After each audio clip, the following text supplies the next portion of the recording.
An open grave. A traditional ghost story told to me by my great-grandfather, and originally posted under the name Phantasmal Poppy. Years ago, there was a man named Carter. Carter was what most folks referred to in the old days as a vagrant. Personally, Carter considered himself to be a free spirit. From the time he was a young boy, he had been plagued by wanderlust. As he grew to manhood, Carter wilted at the thought of being tethered to his father's store, and the idea of having to constantly plan out what to do with this field or that pasture was enough to drive him mad. No, he wanted to travel, to be free of the responsibilities of running a business and homestead. So, when he reached the ripe old age of 16, he struck out on his own, planning to leave the mountains of his youth to see what the rest of the country held in store for him. It wasn't an easy life by any means, but it was free from most responsibilities. When he was hungry, he either took what he needed from nature or begged it from the nearest homestead. If he needed money, he took up odd jobs in the towns he visited. At night, the stars were his blanket, and the earth was his mattress. This was the life Carter lived for about 2.5 years. One evening, as it was getting close to dusk, Carter figured it would be a good time to find a place to sleep. As he was walking along, he spotted a cemetery in the distance. In modern America, you can mostly find high school kids trying to conjure spirits with Ouija boards, amateur ghost hunters, and the local stoners hanging out in graveyards at night. They're not places to go if you want to party it up with a bunch of people. Back in the late 1800s or early 1900s when this story took place, even fewer people wanted to be associated with the dead once they were in the ground. This meant that they were usually fairly deserted, and safe from overly cautious farmers or local lawmen who didn't take too kindly to the able-bodied a-beggin'. That made it a perfect place for Carter to rest. Since it had been a nice summer day, the ground would still be warm fairly late into the night. Thoughts of lying in the sun-warmed grass danced in Carter's mind as he drew closer to the cemetery. But in order to get into the cemetery, Carter would have to leave the road and walk through a rolling expanse of field, meaning he would have to walk down one very long hill and up another steep one in order to get into it. That was fine, though. Cemeteries high up on hills like that brought with them extra protection, as even fewer people would be willing to go so far out of the way to get up there to cause mischief. As he approached, he noticed that there was a good metal fence with close-set posts around it, which meant that the likelihood of larger animals, like coyotes, wolves, and bears, would have had a tougher time getting in. Thankfully, the gate was secured by only a loosely wrapped chain, so Carter had no problems making his way inside. By now, the sun had set, and only the dimmest light of day illuminated the distant sky. If he wanted to find a really nice spot, he needed to hurry. He looked around. Even in the dim light, he could see that most of the graves were very old. The lawn had been kept up at one point, so there were not the great masses of thorns and brambles he had encountered in lesser-loved cemeteries. However, it was clear that the graveyard's keeper had not come around for a while, for while the grass was still soft from somewhat recent trimming, it had grown into a thick carpet, which was exactly the sort of earthy bedspread that Carter had been daydreaming about. As he moseyed about the grounds, fatigue from walking began to set in, and his eyelids began to grow heavy as he listened to the traveler's only lullaby, the droning of cicadas and crickets singing their hearts out before the rising moon. His exhaustion was quickly overwhelming him, causing him to not pay as much attention to where he was going. One moment, he was steadily plodding through the cemetery. The next, the ground had deserted him.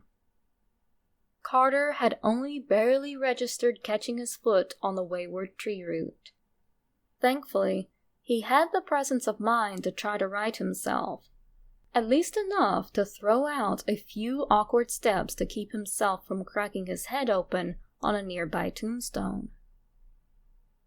Unfortunately, his luck was very short-lived, because he soon found himself falling into an open grave.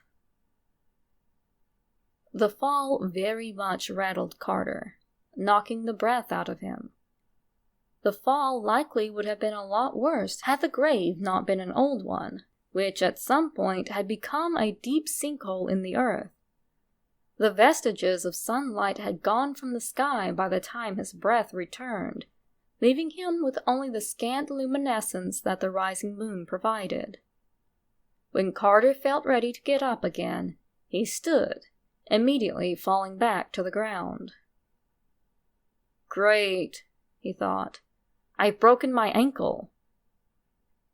He felt around on his bare foot, but didn't feel anything out of place. Perhaps he had merely curled it as he was stumbling around above. He pulled a handkerchief from his pocket and wrapped his sore appendage before standing and putting a bit of weight on it. Better, but not great. Carter looked up. He had been looking for a secluded place to rest that night, but he wasn't very keen on staying in a hole that had clearly been made with someone else in mind. Still, he was a bit on the short side, and the hole seemed to be a bit deeper than he would have liked. He hopped up, trying to grab hold of the ledge, but with his foot injured, he really couldn't jump as high as he would have liked. Next, he began feeling along the walls of the grave, reaching up to see if he could find any ledges or stray tree roots. Unfortunately, it must have rained not too long before, as the earth was fairly soft and crumbled beneath his fingers. Neither was there a single stick or tree root in sight for him to grasp. Then he began feeling along on the ground. He didn't really like the idea of having landed on a half-busted coffin, but if any of it had broken during his fall, he might be able to prise up a board from it and help dig his way out.